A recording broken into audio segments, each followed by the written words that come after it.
Esse púlpito aqui eu me sinto mais garantido aqui atrás. É melhor. Esconder das pedras, né? Tá certo. Bem, irmãos, na verdade, é sempre um prazer falar do Senhor, pregar do Senhor. É uma misericórdia de Deus. Irmãos falam porque são meus irmãos, gostam de me dar força, me alegrar, para que eu continue mesmo. E é assim que nós devemos ser, um para com o outro, incentivando. Mas, na verdade, irmãos, o que eu faço é me basear em alguns versículos da Bíblia. E versículos simples e até mesmo estranhos, às vezes. Eu leio a Bíblia assim e algumas coisas me levam a caminhar. Primeiro, eu sei que um dia,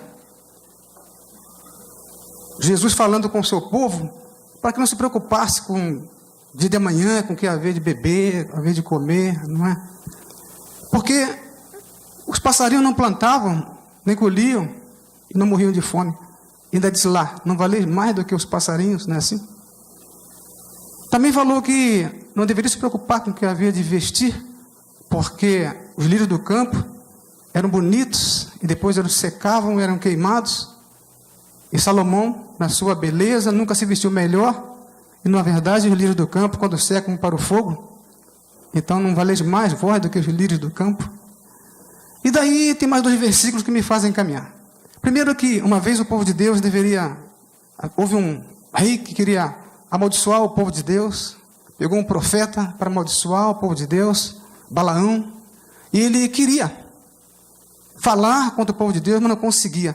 E nessa caminhada em direção a querer amaldiçoar o povo de Deus, a mula que ele estava montado encostou o pé dele num barranco, e ele bateu na mula, a mula perguntou para ele por que estava maltratando, se em todo o tempo, não é? Ela não serviu bem a ele. Uma outra vez, o povo de Deus vem cantando, porque Jesus está chegando em Jerusalém, Hosana, Hosana, os fariseus chegam, esse barulho, manda esse povo cantar. Jesus disse, se esse povo não cantar, as pedras clamarão. Aí eu penso, eu devo ser um pouquinho mais do que uma mula, e muito melhor do que uma pedra. Se elas falam, eu também posso falar. Então é assim que eu caminho, irmãos. É baseado nisso. E vou caminhando. Deus vai nos usando e vamos falando. Só isso e mais nada. Não é? Então, hoje, nós estamos caminhando na campanha da grande pesca.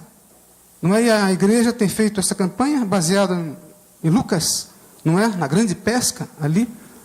Quando Jesus estava falando para o seu povo, na margem do rio, Genezaré, e de repente ele viu 2 barcos, ele pediu que trouxesse um, ele entrou, pediu que avançasse um pouco para a terra, para o mar, ele começou a falar, terminou de falar, ele já tinha visto os 2 pescadores que tinham chegado, os 2 barcos tinham chegado vazios, estavam lavando a rede, e talvez ele com dó, ou querendo criar um momento especial para falar alguma coisa, pediu que eles levassem o barco ao mar. Eles levaram. Eles tinham passado a noite toda, mas levaram porque Jesus falou. E acabou que eles pescaram muitos peixes. Foi um momento especial, apesar de conhecer tudo aquilo, mas naquele momento pegaram muitos peixes. E assim a igreja. A igreja caminha no seu dia a dia normalmente. As pessoas vêm, as pessoas vão, e a igreja vai crescendo. Mas no momento Deus incomoda alguns irmãos para criar um momento especial como esse, a grande pesca, não é? E eles criam. E aí Deus pode fazer grandes coisas. Trazer muitas pessoas à igreja. Trazer muitas pessoas, não a igreja prédio, mas a igreja, a Assembleia do Senhor. O caminho do Senhor. E nessa direção, a igreja fez essa programação, mas tem muitas atividades nessa programação. Não é? Nós vimos aqui. Quando o irmão lançou, falou, tem convites às pessoas, amigos, vizinhos, oração, jejum, e tem a pregação. E a pregação ela vai ser feita com temas específicos daqueles que viriam de encontro a esse momento, a essa programação da igreja. Então, tem sido assim os domingos anteriores, e assim será hoje também. E o tema de hoje é a ovelha perdida. Não é? Aí os irmãos falam, mas é pesca? O que tem a ver ovelha com peixe, com pesca? Não é? Eu sei que cavalo marinho existe, agora ovelha aquática eu não sei não. Não é? Mas, meus irmãos, na verdade, brincadeira, na verdade o que acontece? Deus, Ele usa muito as coisas que são conhecidas pelos homens que são do dia a dia dos homens, e através dessas coisas ele expressa conhecimentos, expressa ordens, expressa o seu caráter, porque facilita muito o entendimento. E assim, Deus usa várias atividades do homem do dia a dia para fazer essas coisas. Vejam bem, quando nós falamos de peixes, nós podemos falar peixe, pesca, e Deus usa peixe e pesca na Bíblia ponta a ponta. Falamos aí de árvore, semeadura, semente, e Deus usa também de ponta a ponta. E tem esse, ovelhas e pastor. Talvez seja esse, irmão, o mais usado, porque esse tem uma característica muitíssimo importante. Nós podemos olhar para esse termo do lado da ovelha, e podemos olhar pelo lado do pastor. Vamos ver o que acontece. Se nós olharmos pelo lado da ovelha, procure ver algumas coisas que a ovelha tem. De lá, a ovelha tem dificuldade de encontrar o caminho de casa. É uma das características da ovelha. É um animal ingênuo. A ovelha é medrosa. Ela tem medo.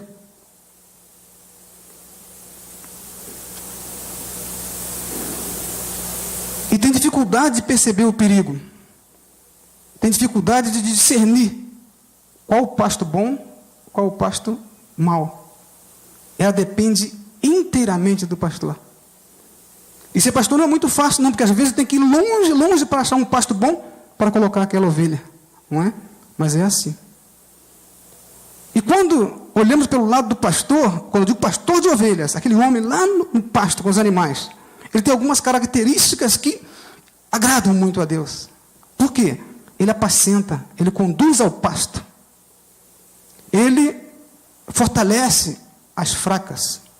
Ele cura as doentes. Ele liga as quebradas. Se uma quebra a perna, ele vai lá, procura colocar uma tala. Ele traz as desgarradas. Desgarradas são aquelas que vão ficando para trás. Mas ele olha, vai lá e pega, põe no colo e traz. Ele busca as perdidas. As perdidas são aquelas que realmente ficam longe. Quando chega longe, que ele dá conta que elas ficaram. É o nosso caso. As perdidas. E ele tem um local onde ele junta, coloca as suas ovelhas à noite para guardar ali, que ele chama de aprisco ou redil. Redil. R-E-D-I-L. Redil. O que acontece? O aprisco, na verdade, é uma muralha de pedra, um muro de pedra, e tem uma porta só. Isso quando o aprisco é mais permanente, é perto da sua casa. Mas às vezes o pastor é itinerante, ele é nômade, então o aprisco é um pouco menos elaborado. Mas a verdade é que o pastor, ele coloca as ovelhas, quando elas vão entrando, ele vai contando uma a uma, e ali ele dá falta, se estiver faltando. Depois que elas entram, ele senta à porta daquele redil, daquele aprisco, ou deixa algum porteiro ali. Há pessoas que inclusive se deitam na porta do aprisco. Se uma ovelha sair, ele percebe. Se alguém entrar, ele percebe. Pensando ele que todos vão entrar por ali. Porque todos aqueles que entrarem em lugares diferentes por cima do muro são ladrões e roubadores, não? Essa é a filosofia do pastor. Agora, se nós podemos, em algum momento, somos uma ovelha perdida, em algum momento isso começou. Não é? Porque quando Deus fez o mundo, criou o homem estava no jardim e conversava com Deus. Ele tinha um contato com Deus, em algum momento isso começou. Aí, nós podemos ver que é o seguinte: no mesmo momento que nós falamos que o homem morreu, ele também se extraviou.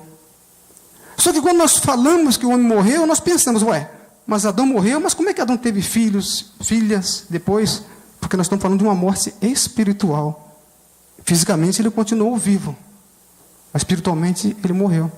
Da mesma forma, quando falamos que ele extraviou, se perdeu. Mas Adão se perdeu? Há algo na Bíblia que nos mostra que Abraão não estava perdido. Vamos lá ler em Gênesis 3, 22, 24. Adão.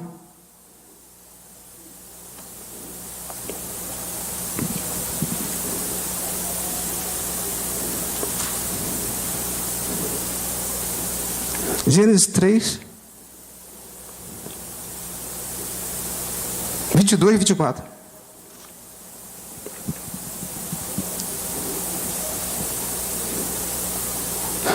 Olha bem.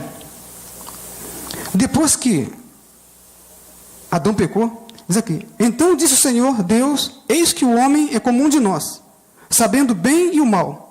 Ora, pois, para que não estenda a sua mão e tome também da árvore da vida e coma e viva eternamente, o Senhor Deus, pois, o lançou fora do jardim do Éden para lavrar a terra de que fora tomado. E havendo lançado fora o homem, pôs querubins ao oriente do jardim do Éden e uma espada inflamada que andava ao redor para guardar o caminho da árvore da vida. Ora, se o Senhor pôs querubins no oriente do jardim, um outro querubim lá para guardar o caminho da árvore da vida, então Adão saberia voltar lá, não saberia? Ele sabia onde é o jardim, saberia voltar e comer lá do fruto da árvore da vida. Fazendo um parênteses aqui, essa proibição, esse anjo, esse querubim que Deus botou ali, não é com maldade contra Adão, pelo contrário, é por misericórdia de Adão, porque agora ele está pecador, e poderia comer agora da árvore da vida e permanecer eternamente na condição de pecador. Então Deus colocou aquele querubim ali para proteger, não a árvore, mas Adão. Correto? Ora, então a gente vê que Adão sabia voltar. Mas então, está perdido? Estão falando de um extravio, de uma desconexão espiritual. Espiritualmente, ele jamais poderia voltar ao local onde ele estava, ou seja, na presença de Deus e conversar com Deus normalmente. Ô Adão, eis-me aqui, Senhor. Essa facilidade ele perdeu. Ele saiu da cobertura, do círculo do cuidado divino. A partir daí ele está perdido. E não tem como voltar por si só. Mas quando nós falamos nesse fato, irmãos, imaginem bem. Se nós começarmos a imaginar que perder pode ser de duas maneiras. Ou a pessoa perde alguma coisa, ou alguma coisa é perdida. Ninguém perdeu Adão, mas ele estava perdido.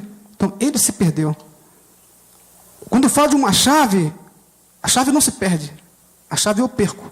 Se eu deixar uma chave aqui, e nada acontecer, o mundo não acabar, e aí não houver terremoto, daqui a 1 milhão de anos eu volto, a chave vai estar aqui. Se eu não conseguir achar a chave, porque eu não sei onde coloquei, eu perdi a chave. Ela não se perde. Só se perde quem tem poder de decidir sair, se deslocar. Concordam comigo, irmãos? Então, se nós estamos perdidos, não foi Deus que nos perdeu. Nós nos perdemos. Amém? Irmãos, vamos fazer um exercício de 30 segundos rápido. Cada um pega a sua Bíblia. A maioria já está em Gênesis. Está aí? 3, 22. Todo mundo está, não está? Segura as folhas do lado esquerdo com a mão esquerda. E a direita com a mão direita. Compara a quantidade de folha da esquerda com a direita. Dá para ver que o negócio foi lá no início, né, irmãos? Foi bem no início, não é? Outra comparação. Imagine que a Bíblia reflita um projeto, folha a folha, 100%, folha a folha. E reflete, ela é um projeto. Vamos imaginar que cada folha desse projeto custe $1 milhão. Ok? Imagina quanto custou a construção. Imaginaram? E agora o conserto? Imaginaram, irmãos? Deu para entender? É por isso que foi pago um alto preço. Foi pago um alto preço. Isso aqui é só comparação para entender mais ou menos a coisa. Porque, na verdade, não temos condições de imaginar. Foi pago um alto preço.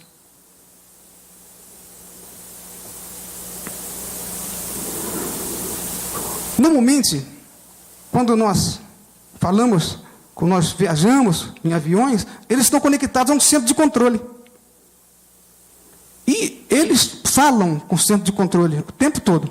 Mas, às vezes, o avião pode estar em pane, ou o centro de controle em pane. E um perder a comunicação com o outro. Mas estamos falando de um centro de controle que Deus habita.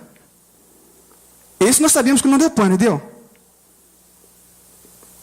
Se nossa aeronave está perdida, não foi porque o centro de controle deu pane. É porque nós entramos em pane. Não? Eu posso dar uma pane. Essa pane aqui, vou dizer que eu sou da pane na frequência que fala com Deus. Meu rádio fala com todo mundo, só não fala com Deus. O piloto voando aí fala com todo mundo, só não fala com o radar São Paulo. Olha só o perigo. Quando a pane é aquela, o rádio não fala, é bom. Eu não falo, não ouço ninguém. Eu não ouço o amigo, mas também não ouço o inimigo. Agora, quando a pane só não fala com o centro, mas fala com qualquer outro, eu corro um grande risco, não corro, irmão? De sintonizar o rádio em quem? Na frequência que eu não quero ouvir. Eu não posso ouvir. Concorda comigo, irmãos? Por isso que a nossa situação é perigosa, era perigosa. Porque nós não conseguíamos falar com Deus normalmente, mas estávamos aptos a ouvir qualquer frequência. Isso no mundo espiritual é complicado. Mas, na vida comum, quando acontece isso, o avião perde contato com o centro, mas o centro mantém o contato com ele está vendo, tenta fazer, tem um contato visual, não consegue falar com ele aciona um centro de busca, ou aciona uma aeronave na área. Se for uma aeronave na área, ela não é de busca, mas ela está perto, ela vai lá e ajuda. Mas ela não consegue falar com o avião. Exemplo, ela poderia conseguir sair tentando outra frequência ali, mas ela vai e entra na ala dele, ele não consegue falar, se ele perceber a outra, ela dá de asa, ele entende, está perdido, ela não é, deu de asa, deve ser um companheiro. Dá de asa, entra em curva, o que ele faz? Entra em curva também, ele é bobo. Não é? O camarada dá de asa de novo, baixa, ele baixa atrás. Quando o camarada está sabendo, o piloto não está perdido, quem está perdido é ele. Quem não está perdido, daqui a pouco pousa no aeroporto. O perdido vem e pousa atrás. É um meio de achar. Concordam comigo que é um meio? É um meio. Mas esse avião pode não ser aquele que está voando na área, é um avião que sai lá da base específica ligada a esse centro de controle. Ele vem, tenta falar, faz a mesma coisa lá e vem e pousa no aeroporto mais próximo. Ninguém vai querer resgatar um avião perdido, um problema lá no Rio de Janeiro e trazer para São Paulo. Está no Rio de Janeiro, vamos pousar no Galeão, aí mesmo. Trazer para São Paulo é um trabalho danado, pousar aí mesmo. Mas quando ele pousa lá, vamos imaginar que esse piloto esteja estressado, ficou perdido muito tempo. Duas coisas eu posso fazer. O piloto da aeronave que foi buscar. Eu posso simplesmente dar um toque e arremeter e vir embora, porque ele já está seguro, pousando no Galeão. Ou eu posso pousar, conversar com ele. Se eu notar que ele está muito estressado, eu ainda deixo meu copiloto com ele. Ou não? Deixa o copiloto com ele, para ajudá-lo a voltar para casa. Ok? Está ficando alguma coisa já claro para os irmãos? Alguém veio, nos localizou, e para que nós possamos garantir a volta, ele deixou um copiloto. Ok. Guarde bem isso aí. Apesar da desobediência, irmão, Deus não abandonou o homem, não perdeu o contato com o homem, manteve o contato com o homem. Estabeleceu um plano de busca para resgatar este homem. E todo plano se desdobra em algumas fases, não é? Pode ser um plano monofásico, uma fase só, mas tem fases. 1, 2, 3. A primeira fase que Deus tinha o plano já desdobrado era essa, usar da misericórdia, mantendo contato. Eles estão perdidos, mas eu estou vendo onde eles estão. Deus manteve esse contato. A presença contínua de Deus e a proteção infinita permaneceu. Irmão, concorda com isso, irmãos? Senão estaremos perdidos.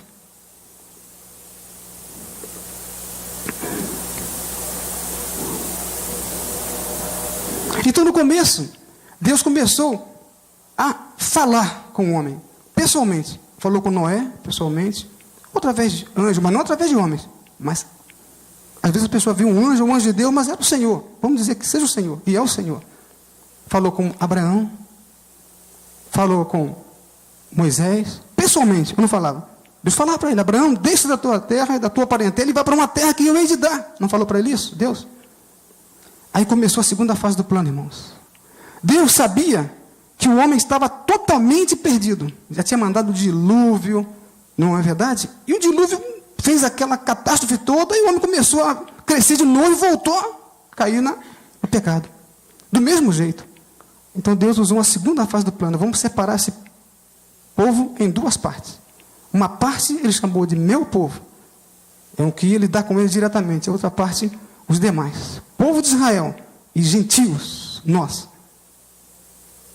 Porque esse preconceito? Deus fez isso? Predileção? Não.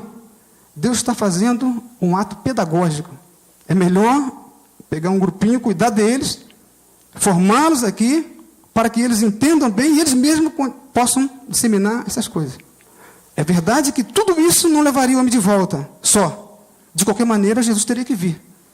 Mas tudo isso é um preparo para Jesus vir. Mas qualquer coisa que nós pudéssemos fazer, não nos reconectaria direto com Deus. Dependeríamos de Jesus. Porque só Ele sabe o caminho. Só Ele pode nos levar de volta. Não podemos esquecer de uma coisa. Há um plano em curso. Há ou não há? Nós estamos falando, mas há um plano em curso. Deus está fazendo um plano para buscar o homem de volta.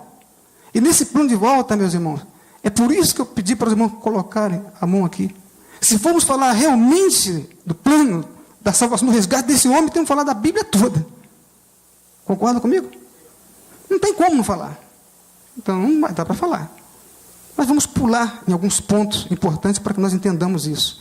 Primeira coisa que Deus fez, manter a sua misericórdia.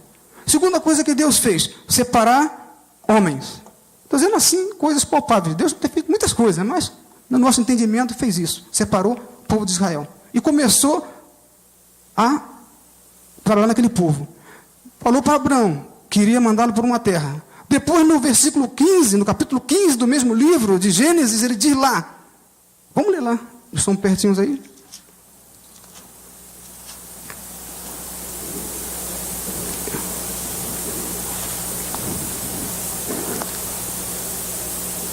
Gênesis 15, 13.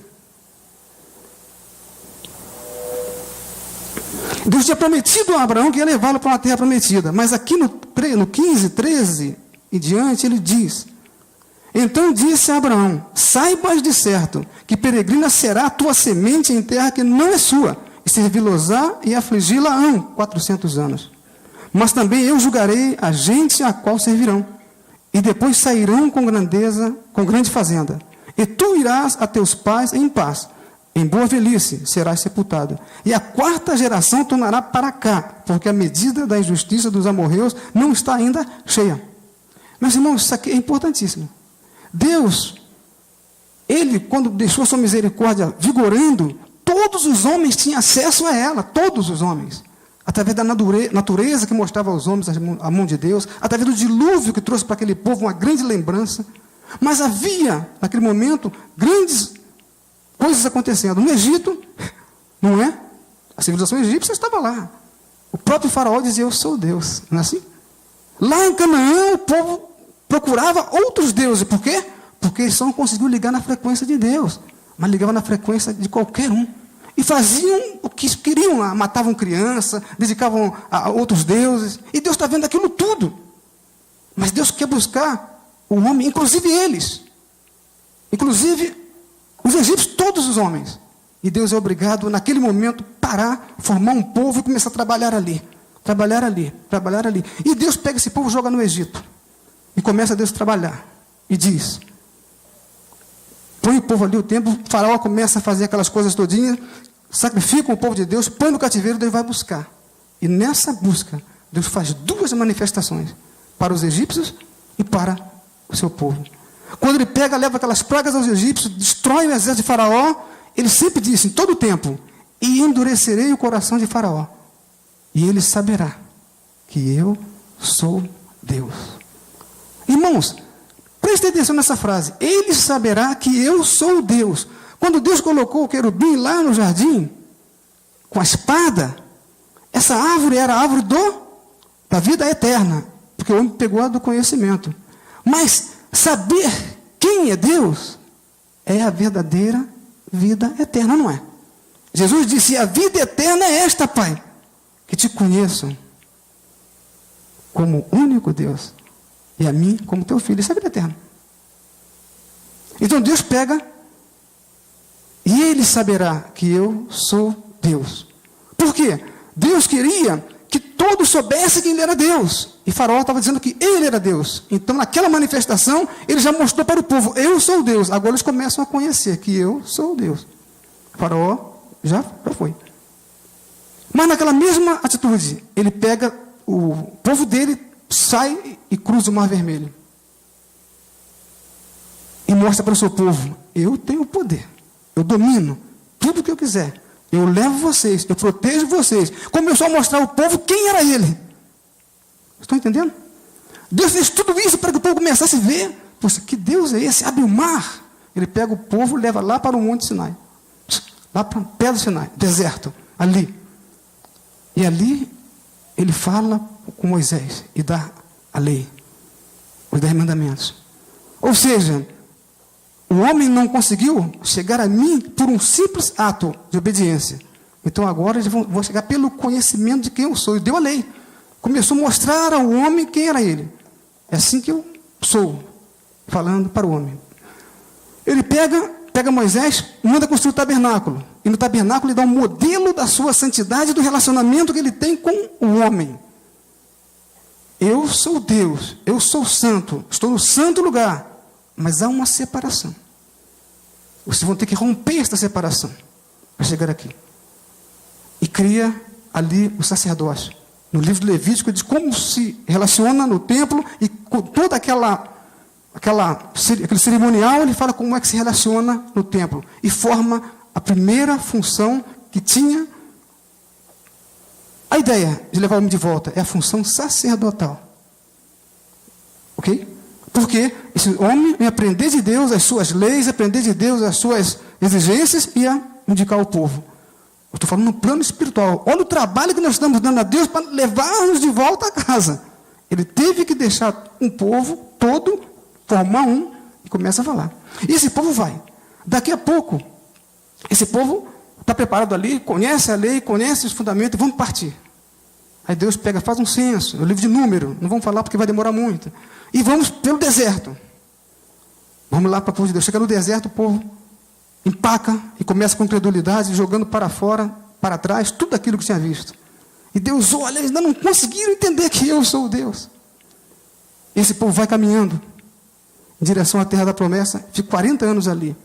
Chega lá na terra da promessa, mas antes de chegar lá, vamos dar uma olhadinha aqui em Números 27 e 17.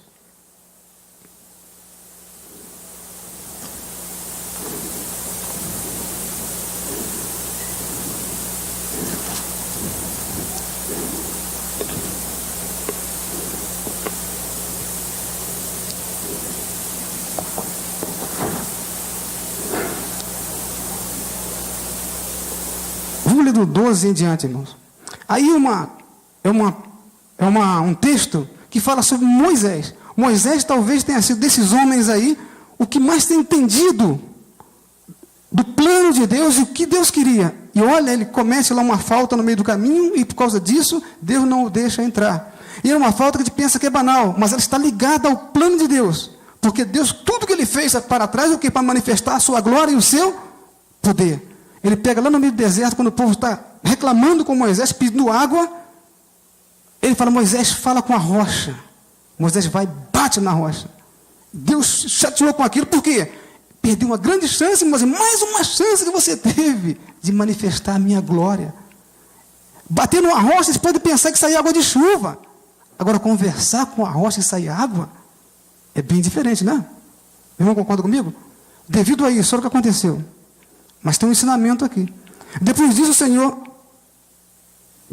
Senhor a Moisés, sobe a este monte, Abarim, e vê a terra que tenho dado aos filhos de Israel. E havendo-a visto, então serás recolhido ao teu povo, assim como foi recolhido teu irmão Arão. Porquanto rebeldes foste no deserto de Zim, na contenda da congregação, ao meu mandado de me santificar nas águas diante dos seus olhos, estas águas de Meribá, de Cádiz, do deserto de Zim. Então falou Moisés ao Senhor, o Senhor, Deus dos espíritos de toda a carne, ponha um homem sobre esta congregação, que saia diante dele, e que entre diante deles, e que os faça sair, e que os faça entrar, para que a congregação do Senhor não seja como ovelhas que não têm pastor. Meus irmãos, Moisés não está falando aqui, a gente pensa que está falando simplesmente de coordenar os homens para entrar na guerra, para entrar na terra, como exército. Não, também sim. Ele está preocupado com a perda da consciência, da visão e da direção espiritual que aquele povo já tinha alcançado até ali.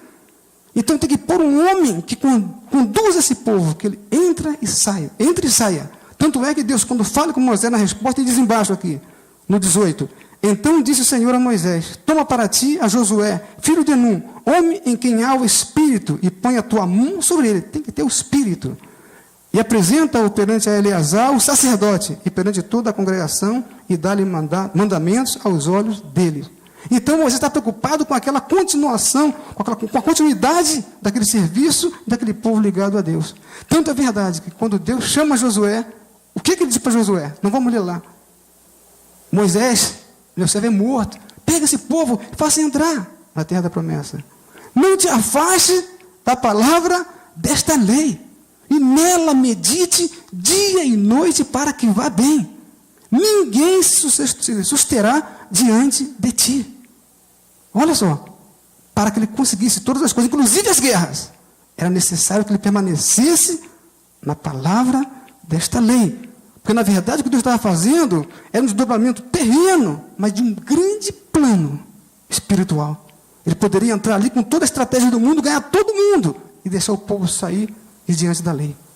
E quando Josué ficou vivo, o povo permaneceu. Josué morreu, ficaram alguns anciãos, e o povo depois debandou. E entrou num período de cativeiro, liberdade. Cativeiro, liberdade. Período dos juízes. Mas lá nesse período, ainda havia profeta e havia sacerdote. Um dos melhores deles foi Samuel, que encerrou como juiz e profeta e sacerdote também. Mas aí começa um problema. Estou falando rápido. O homem pede a Deus um rei. E Deus fica preocupado. Agora que está tudo dando certo, eles querem um rei. Eles tinham um líder, que era um juiz, que entrava e saía, combatia na guerra e saía. Um rei. Meus irmãos, o rei complicou toda a história de Israel. Concorda comigo? Houve reis bons, mas houve um complicador. E Deus alertou, o rei vai fazer isso. Pronto, nós queremos. Só que é o seguinte, o plano de Deus necessariamente passa pela vontade do homem. Concorda comigo? Não adianta Deus querer levar-nos de volta, se nós não quisermos voltar. Então, quando eles pediram um rei, Deus sabia que não era uma boa. Mas, tá bom, que tem um rei. Samuel ungiu o rei, Saul. Sabemos o que deu. Saul desobedeceu, saiu, primeira vez desobedeceu, porque pediu para ele foi lá, sacrificou, no meio dos filisteus, fez um sacrifício, ocupou um lugar de sacerdote. Deus poupou. Depois foi lá de novo, Deus mandou matar um rei lá que tinha feito uma grande besteira com seu povo, não é? Rei Agag, né? Ele pegou, poupou. E vem dizendo, não, mas eu deixei parte dessas ovelhas para sacrificar. Deus fala, mas o obedecer não é melhor do que o sacrificar? Meus irmãos, todo esse plano que está em curso está simplesmente por causa de quê? De uma desobediência, ou não? Vem Saul dizer, não, eu deixei só para Deus. Não é possível um negócio desse. Vamos para Davi. É um rei bom. Davi foi um rei bom para Israel. E Deus, quando pega Davi, quando manda Saul ungir, o que ele fala? Peguei um homem que tem um coração segundo o meu. Porque o rei tinha uma função. O rei tinha que coordenar ali aquele trabalho, sacerdote e profeta, e não burlar aquilo que eles orientassem para seguir o povo no caminho de Deus. Mas até ali, o rei daquele povo era o próprio Deus. Ele coordenava aquele povo através dos profetas e dos sacerdotes. A partir dali foram reis terrenos. Reis terrenos. Vamos pular. Houve reis, vai Saul, vai Davi, vai Salomão, Reino Unido. Depois entra naquela fase do reino dividido. Rei bons, rei maus, reis bons, reis maus. não é? Reis que não respeitavam os profetas. E Deus levanta profetas para ajudar esse povo a caminhar mais no plano espiritual, não deixar fugir de sair, porque ele está com o plano espiritual de volta. Ele levanta profetas lá no reino de Israel. Eliseu, Elias, Eliseu, Amós, o reino de Judá, Isaías, Jeremias, e vai levantando. Mas no final, esse povo, esses reis, muitos deles, o do reino de Israel, nem fala. Levou o povo para a idolatria. Deus mandou Israel logo para o cativeiro e acabou. O reino de Judá, Deus poderia fazer a mesma coisa, só não fez porque ele tinha feito um pacto com Davi. Poupou o reino, mandou para o cativeiro, mas não destruiu, deixou lá. E trouxe de volta esse reino. Todo esse plano, meus irmãos, é feito para Deus trazer de volta o homem à sua presença. Olha que confusão. Aí depois, seguindo.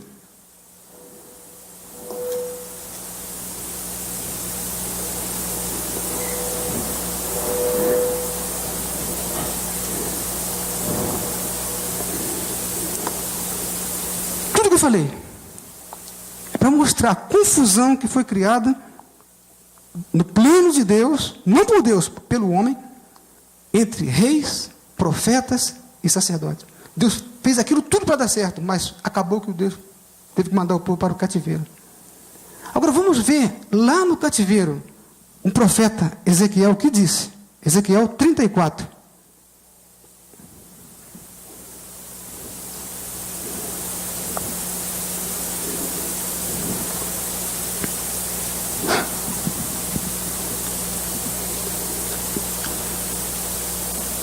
Ezequiel 34, 1 em diante. Ele fala aqui dos pastores. Meus irmãos, naquele tempo não tinha pastor igual a nós, não. Eram diferentes. Mas vale para nós. Essa demonstração é para eles, mas vale para nós. Olhem bem, meus irmãos, o que acontece.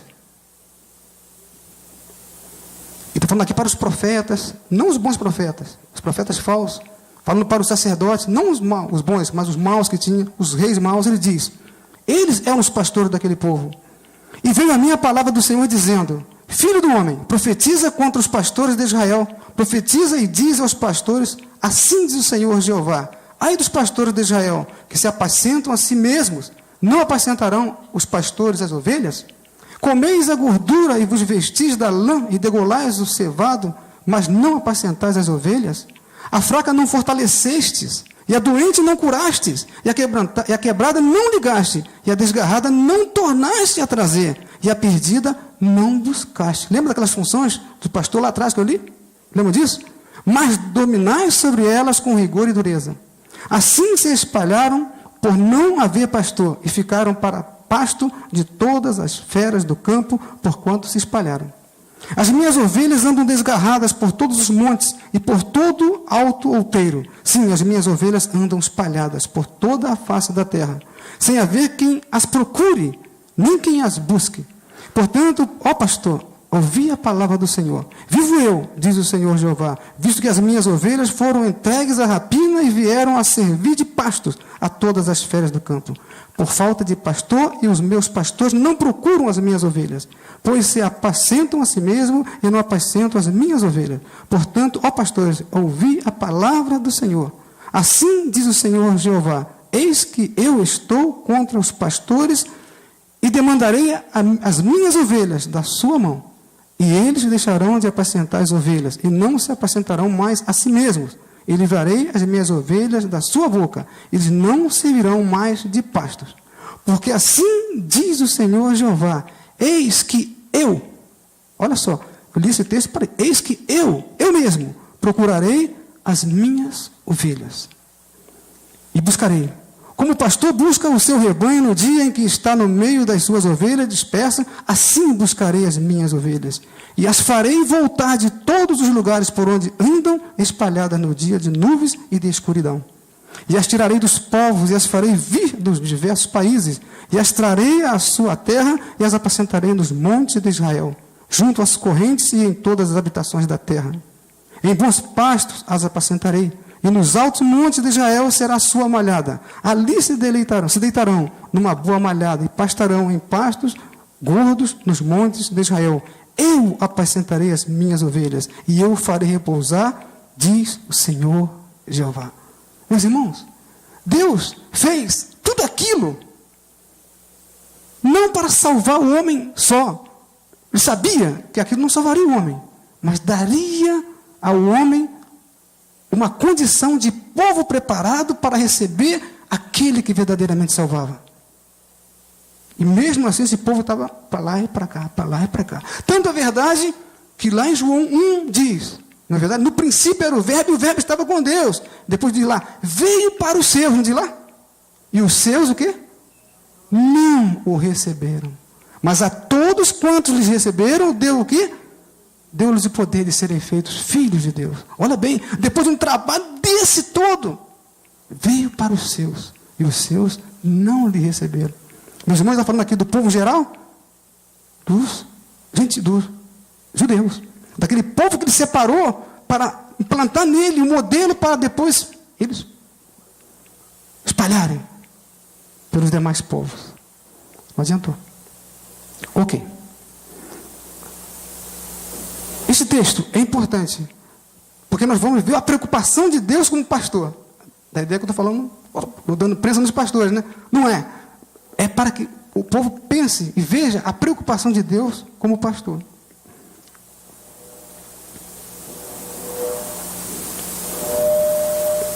Agora vamos lá no texto de João 10, 1 a 18. Agora começa a ficar importante.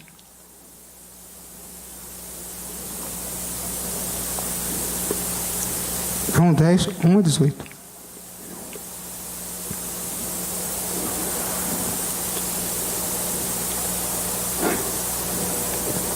Antes disso, vamos ficar lá. Antes disso, vou comentar com os irmãos. Apareceu, que agora nós vamos começar a entrar no ministério de Jesus. Apareceu João Batista no deserto pregando.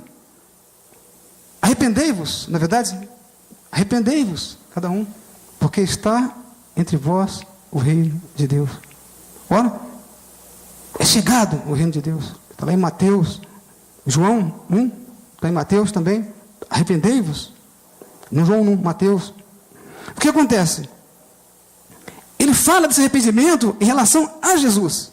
E Jesus vem e diz: na verdade vos digo, que aquele que não entra pela porta no curral das ovelhas, mas sobe por outra parte, é ladrão e salteador. Aquele, porém, que entra pela porta é o pastor das ovelhas.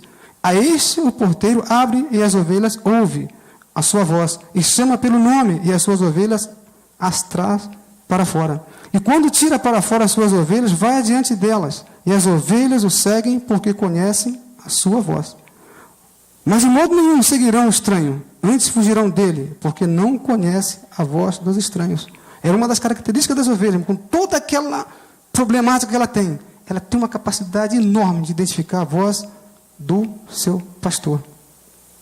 E ele começa a falar: eu sou a porta, e se alguém entrar por mim, salvar-se-á, e entrará e sairá e achará pastagem. O ladrão não vem senão a roubar, e matar, e destruir. E vai falando. Aí no 14, ele diz: eu sou o bom pastor, e conheço as minhas ovelhas, e das minhas sou conhecido. Eu não sou um bom pastor, eu sou o bom pastor. E aí vai: assim como o Pai me conhece, a mim também eu conheço o Pai, e dou a minha vida pelas ovelhas. Ainda tenho outras ovelhas, que não são deste aprisco. Também me convém agregar a estas, e elas ouvirão a minha voz, e haverá um rebanho e um pastor. Lembra que eu falei que Deus dividiu o povo em dois grupos? Lembra? Um é um aprisco, Israel. O outro é o aprisco, somos nós, gentios. Ele, quando está falando aqui, está falando para o povo de Israel. Há ovelhas que não são desse aprisco, e convém a mim também buscá-las. Então está feito esse plano. Jesus veio e está agora, e sai agora falando para os povos que estão fora do povo de Israel. Nós só acessamos esta bênção porque Jesus também olhou para o outro aprisco.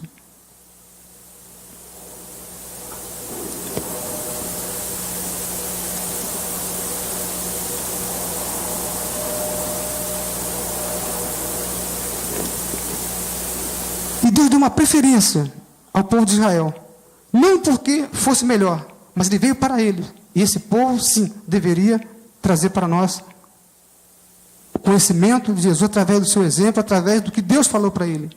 Então, lá em Mateus 1 a 10, não vamos ler tudo, mas vamos só.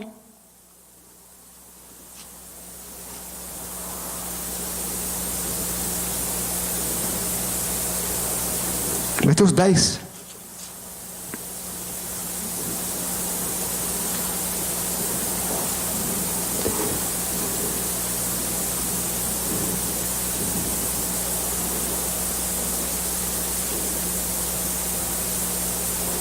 Vamos ler só o versículo 6. Não vamos ler todos 1 a 10 não, só o 6. Ele faz a grande comissão, porque ele tem pressa de levar isso aos demais povos. Mas ainda dentro do seu povo, ele faz uma grande comissão para acelerar o processo. Ele diz: mas ide antes as ovelhas perdidas da casa de Israel. Jesus enviou os seus discípulos, 12 discípulos, e disse: não ireis pelo caminho das gentes, nem entrareis em cidades samaritanas, mas ireis antes as ovelhas perdidas de Israel. Quando a pessoa lê isso, mas o caminho das gentes, quem é? São os gentios. Samaritanos são aqueles povos, aquele povo misturado que saiu dos judeus. Mas a ideia de Jesus era pregar para os judeus primeiro, para depois vir a nós. Os irmãos entenderam todo o sacrifício que foi feito para Deus nos levar de volta?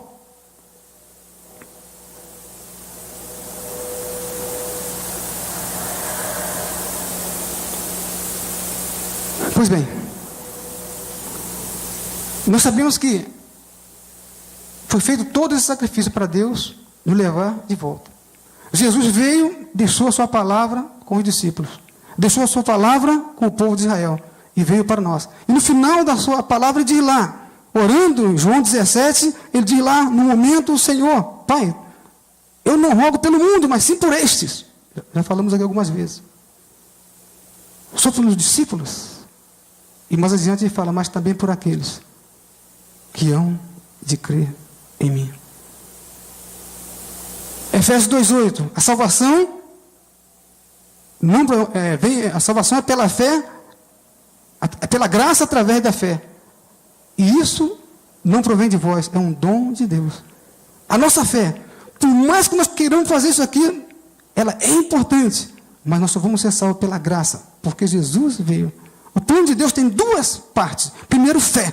Eu tenho que ter fé. Tudo o que ele fez para criar fé em mim. E a conclusão é Jesus, a graça. Fazendo uma comparação agora, para encerrar. Imaginem bem que tudo isso que aconteceu era Adão, uma CPU pequenininha ligada numa CPU muito grande, um computador muito grande. Então, algum software, algum programa Deus deixou com Adão. Programa local. Ele conseguia resolver umas coisas locais e mais algumas coisas ali que ele precisasse.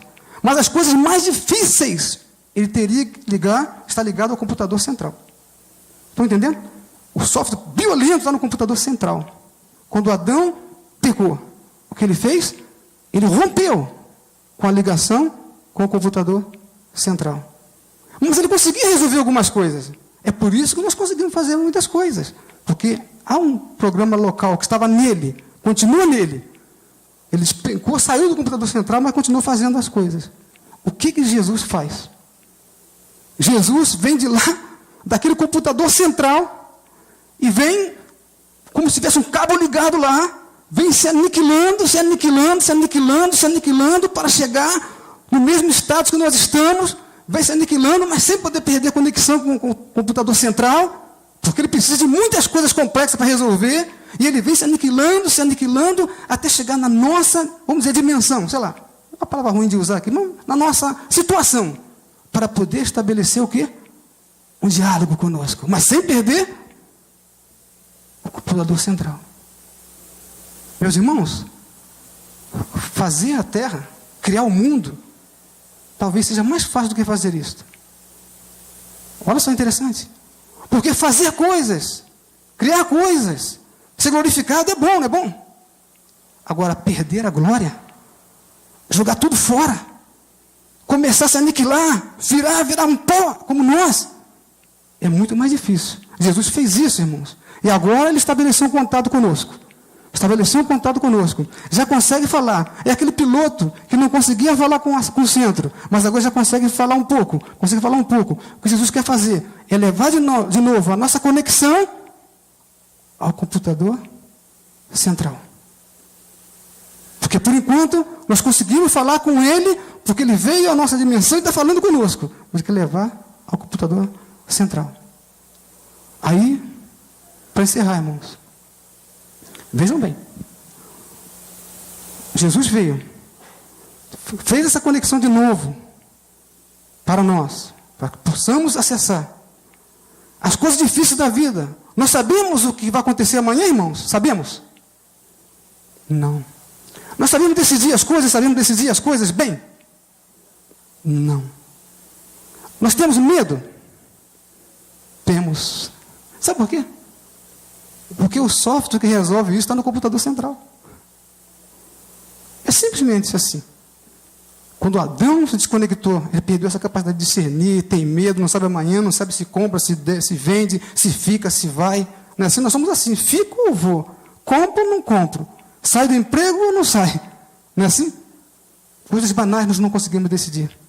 Mas Jesus está providenciando uma reconexão com o central. E agora voltando, nós estamos voltando para casa, meus irmãos. Nós estamos voltando para casa. Jesus veio, nós estávamos perdidos. Ele viu a nossa aeronave, nos conduziu de volta, nos deixou num ponto de segurança e voltou para o Pai. Só que tem um detalhe: ele foi bom demais. Ele veio com um baita copiloto e deixou conosco. Ele deixou o Espírito Santo. E o Espírito Santo está nos conduzindo para o aeroporto do centro de controle, no aeroporto do Galeão. Eu sou de São Paulo, estou vindo para São Paulo. Eu tenho que voltar para a sede. Está nos conduzindo para a sede. E quando chegar lá, meus irmãos, ele vai chegar diante do centro de controle de Jerusalém, da casa de Deus, e vai dizer: centro de controle de Jerusalém. E vamos dizer lá: prossiga. Não é? Ele vai dizer: aqui é o Espírito conduzindo a igreja do Senhor. Olha só que interessante, meus irmãos. Aqui é o Espírito conduzindo a igreja do Senhor. Quando ele chamar isso, tem um controlador de voo lá numa sala nobre, sentado do lado do controlador-chefe. Ele que respondeu isso. Aí ele chama, diz, pediu permissão para entrar na terminal, né? Aqui é o Espírito solicitando permissão para entrar na terminal. Aí aquele controlador levanta, eles estão chegando, não é? Aí ele vai buscar, ele vai encontrar com ele. Ele é um piloto de caça exímio. Ele vai aparelhar a sua aeronave e vai passar para a nossa aeronave. Porque quem tem que nos introduzir lá é ele. Não é verdade? Agora nós já estamos na terminal. Aí ele vai chamar centro de controle, casa de Deus. Aí Deus: prossiga, meu filho. Ele conhece a voz. Ele vai dizer: aqui sou eu, papai, trazendo os teus filhinhos. Aí Deus vai encontrar com ele. Jesus desce da sua aeronave. Ele poderia sair. Não, ele desce, fica esperando a nossa saída também.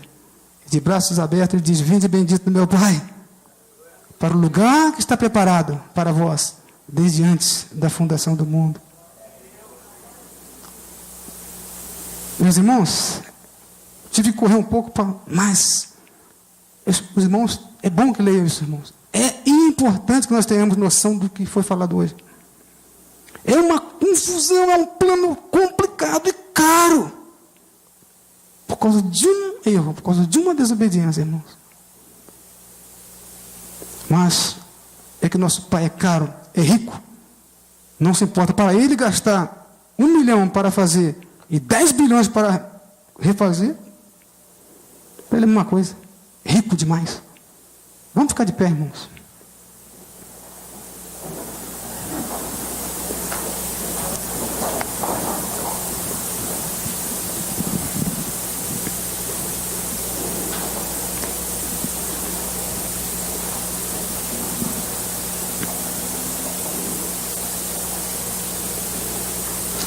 Irmãos, eu sei que quando nós pregamos, isso é conhecimento. Não quer dizer que eu cumpra tudo isso. Não quer dizer isso. Eu quero cumprir. E é bom que os irmãos também cumpram. Mas a diferença entre conhecimento e cumprir é bem diferente. Nós estamos tentando fazer de qualquer maneira para atender isso. Por isso eu quero dizer que todos nós, nessa pregação, estamos incluídos. Vou fazer uma oração para todos nós, para toda a igreja. Porque eu me incluo nisso. Eu tenho que reconhecer o plano que Deus fez para eu voltar. Reconhecer o custo, reconhecer o sacrifício e a confusão que nós estabelecemos, que Deus teve que trabalhar para que nós possamos chegar lá. Então eu vou orar para que Deus nos abençoe como igreja. Se houver alguém aqui por acaso que, entendendo essa palavra, acha que é bom que venha receber oração, porque eu disse lá no começo que a verdade é que nós, por nós mesmos, não poderíamos voltar lá. Isaías diz que todos nós andamos desgarrados como ovelhas sem pastores. E disse ainda que nós andávamos fazendo essas coisas. Quando ele faz a profecia sobre Jesus, ele diz tudo no passado, mas uma coisa que ainda ia acontecer. Ele diz, nós andamos, não falou não, nós andamos como ovelha. E ele está falando, andamos, não é no presente não. Eu ando, tu andas, ele anda, nós andamos. Ele está falando, andamos no passado. Eu andei, tu andaste, ele andou, nós andamos no passado. Ora, então agora não ando mais, porque ele está falando em relação ao reino de Deus. Se eu andava desgarrado, eu andava. Agora eu não ando mais, porque o reino de Deus chegou. Mas irmãos, o reino de Deus não chegou porque Jesus veio à terra, não. O reino de Deus chega para cada um no seu dia específico. Não é verdade? É quando eu tenho uma consciência de que Jesus foi parte de um plano tão caro.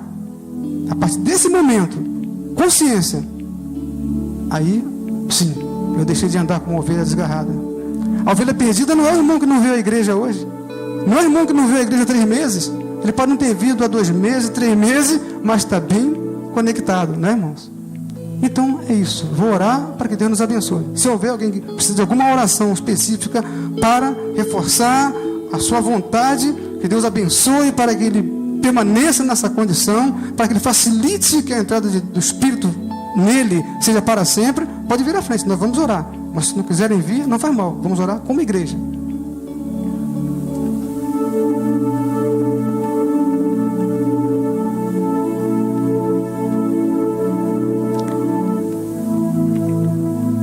Amém.